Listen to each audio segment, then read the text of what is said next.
बयनिसिमबो खुलुमनाय जासिबाय। दिनैहाय 14 नं चिरांदुवार ब्लक कमिटि इउपिपिएलनिफ्राय मोनसे खौरांगिरि मेल जोङो लेंदोङो। दा बाहायनो जोंहा नुजाफैनो हानाय जोंनि 14 नं चिरांदुवार ब्लक कमिटि इउपिपिएलनि जोंहा गाहाय नेहाथारि निखिल बरगयारी बिथां, जोंनि 14 नं चिरांदुवार ब्लक कमिटि इउपिपिएलनि आइजो गांखुनि जोंहा आफादगिरि हेमा बसुमतारी बिथां, 14 नं चिरांदुवार ब्लक कमिटि इउपिपिएलनिनो जोंहा लाइमोन गांखुनि जोंहा गाहाय नेहाथारि यादव दाहाल बिथां, जोंनि ब्लक आरो प्राइमारि कमिटिनि गासै दैदेनगिरि नोंथांमोन। दिनैहाय मोनसे गोनांथार जे जोङो हाबाफारिखौ लानानै जों मोनसे खौरांगिरि मेल जोङो लेंदोङो। दा बिनि गुबै थांखि आरो नोजोरा बेनो जे थांनाय 23 सेप्तेम्बर 2023 इं अक्ट'खालि जे जोंहा लावख्रिगुरियाव जे जोंहा बे हादान होस्रांनायनि सायाव इभेक्सन खालामनायनि सायाव जों मोनसे क्लियारिफिकेसन होनो जोङो लुबैदों। दा जोङो नैबे जाथायनि सायाव जोंहा दिनै हाग्रा बिफाननिफ्राय मोनसे खौरांगिरि मेलनि गेजेरजों बिथांमोना रायजोफोरनो मिथिहोनायखौ जोङो नुदों। आरो बेजों लोगोसे जोंहा जोंनि बै लावख्रिगुरि गामिनि रायजो राजाफोरनिफ्रायबो रायजो राजाफोरनि गेजेरजों माखासे खौरांगिरि मेलनि गेजेरजों बिथांमोनहाबो रायजो राजाफोरनो फोरमायनाय जोङो नुदों। आरो बिनि अनगायैबो जोङो गुबुन गुबुन आफादफ्राबो निश्चय बिनि सायाव खौरांगिरि मेल लिंनानै बायदि बायदि बाथ्रा सावरायनाय बा सोंखारिलायनाय बे बाथ्राखौ जों नुनो मोन्दों। दा बेखिनि बाथ्राखौनो लानानै जों एसे क्लियार खालामनो जोङो दिनैहाय सिगांदों। दा बाथ्राया बेखौनो बुंनांगोन जे लावख्रिगुरि गामिया जोङो नुनायाव थांनाय 2019 मायथाइनिफ्राय लानानै देग्लाय थामहिनबा 2023 मायथाइसिम बे लावख्रिगुरि गामियाव जे निज्ला दैजों थामहिनबा बुहु दैजों गोबां बेबादि दै बानानि गेजेरजों बेबादि माखासे गाज्रि हालोद बा गाज्रि थासारि बे जाथायखौ जों नुबाय थादों। आरो जोङो बेखौनो बुंनो लुबैदों जे नैबे लावख्रिगुरि गामिनि जे रायजो जानाया निश्चय बिथांमोननि थाखाय खैफोद गोनां मोनसे थासारिखौ जों नुनो मोन्दों। आरो बेफोरखौ लानानै जोङो गोबां समाव रायजो राजाफोरजों आफादफोरजों हाग्रा बिफाननि दैदेनगिरिफोरजों जों सावरायलायनानै माखासे पलिसिफोर जोङो लागासिनो दङमोन बा लानायनि हाबाफारिखौ जोङो सानबोबाय थानाय जादोंमोन। नाथाय दिनैसिमाव जों बे हाबाफारिखौ जोङो लानो हाफैयाखै। थामहिनबा जोङो बे जायगायाव जेरैबायदि थांनानै थानायनि जे सुबिदा बे सुबिदाखौ जोङो नुयैलाय बै गामिनि रायजो राजाफोरखौ जेब्लाबो जोङो खावलायबोबाय थानाय जादों। आरो खावलायबोदोंब्लाबो नाथाय जोङो खावलायनायनि जे फिथाइ बे फिथाइखौ जोङो निश्चय मोननो हायाखै। दा फैयै फैयै जोङो दाख्लैहाय जे 23 सेप्तेम्बर 2023 इं अक्ट'खालि जे जोंहा बे लावख्रिगुरि गामिनि माखासे सुबुंफ्रा जे नैबे निज्ला दैनि सानजाजों थानाय जे जोंहा बाहाय हा दङ। दा जोंनि मिथिनायाव 1993 मायथाइयावनो बे जायगाखौ बिथांमोना निश्चय हाग्रा एवस्रांनानै बे जायगायाव बेसर फाथो बायदि बायदि आबाद खालामनायखौ जोङो मिथिनो मोन्दों। आरो बिथांमोनखौ बिनिफ्रायनो माखासे रांखान्थि आरजिनाय बेखिनि बाथ्राखौ जोङो मिथिनो मोनो। आरो जोङो बिनि गेजेरजों बिथांमोना एसेब्लाबो जिउ खांनायनि राहा जादों होननानै जों सानो।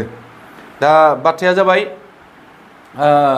थांनाय जिखिनि सनिबारखालि जे जानाय जाथाय बे जाथाया जोंनि थाखाय खोब साननो गोनां जानानै फैदों। आरो बे जाथायखौ जोङो जागोन होननानै जोङो सानाखैमोन, नाथाय दुखुनांथावै बे जानानै थांबाय। आरो बिनि सायाव निश्चय जों दिनैहाय नुनो मोन्दों गोबां माखासे दोलोनि सुबुंफ्रा बाव थांनानै मोनसे राजनितिक खालामहैनायखौ जों बाहाय नुनो मोन्दों। आरो बेखौ जोङो माब्लाबाबो बेबादि राजनितिक खालामगोन माब्लाबाबो जों सानाखैमोन, नाथाय बे राजनितिखौ दिनैहाय खालामनायखौ जों नुनो मोन्दों।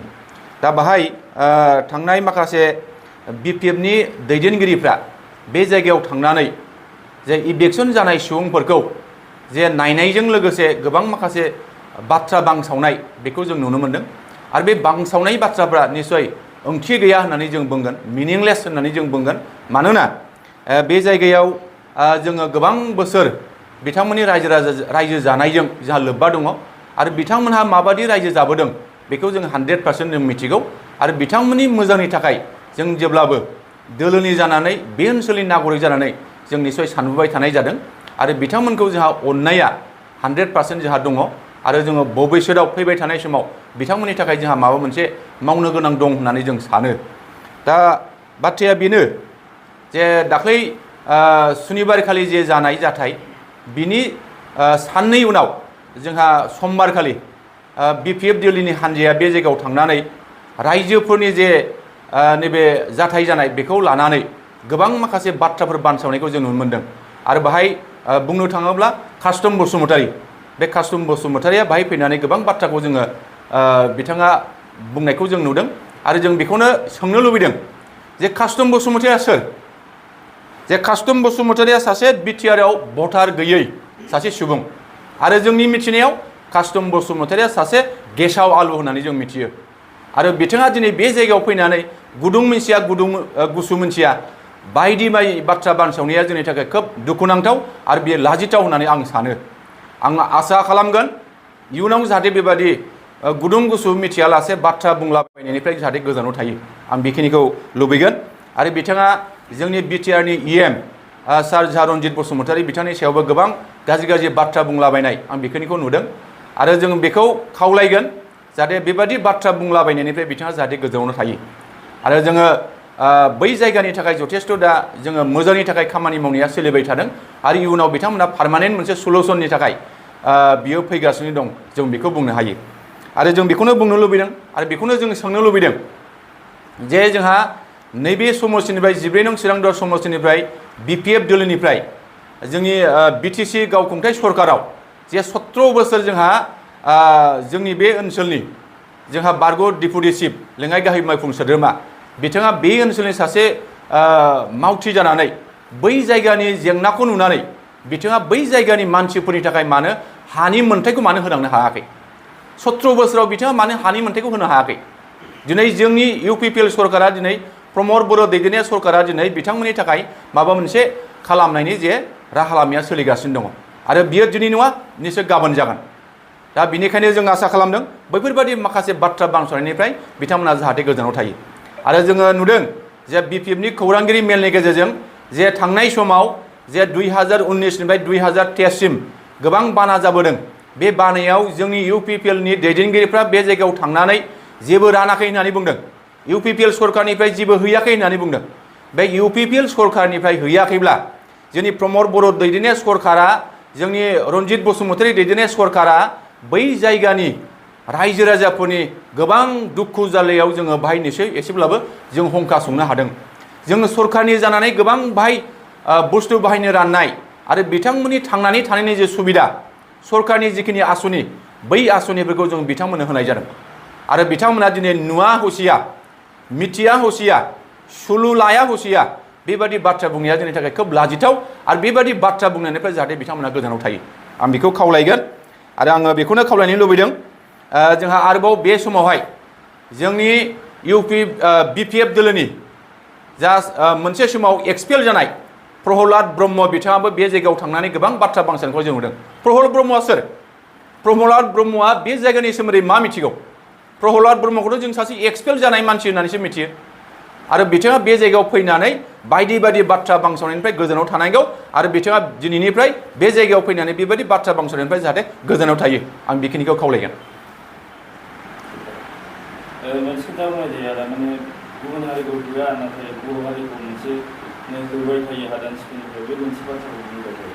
बिथांमोना नटिस मोनाखैबो होनना बुंबाय थायो रायजो राजाफ्रा। ओमफ्राय मा जादों? बिथांमोना खबर मोनाखैमोन नामा, खौरां मोनाखैमोन नामा? जोंनि मिथिनायाव बिथांमोनखौ होनायनि थाखाय निस्सय इनफरमेसना दं होननानै जों खोनादों। नैबे जोंनि रुनिकाटा फरेस्ट रेन्जनिफ्राय बिथांमोनखौ होनायनि थाखाय जोङो एसेब्लाबो होगोननि समखौ जोङो मिथिनो मोन्दों। आरो बे ओइदिनखालि बिथांमोना थांनानै बे होनायनि खामानिखौ मावदों होननानै जोङो मिथिगौ। आरो बाहाय खुनु बर'नि बाथ्राल' बाहाय फैनो हाया। बाहाय गुबुन गुबुन जाथि, गुबुन गुबुन हारिया जे जायगायाव बेबादि जुदि आयेन बेरेखा जुदि हादान एवस्रांनानै जुदि बेबादि खालामदोंबा बाहाय बर'नि थाखायल' होगोन बे नङा, गुबुन जाथिखौबो निस्सय होनायनि सरकारनाव बिथांखि थागोन।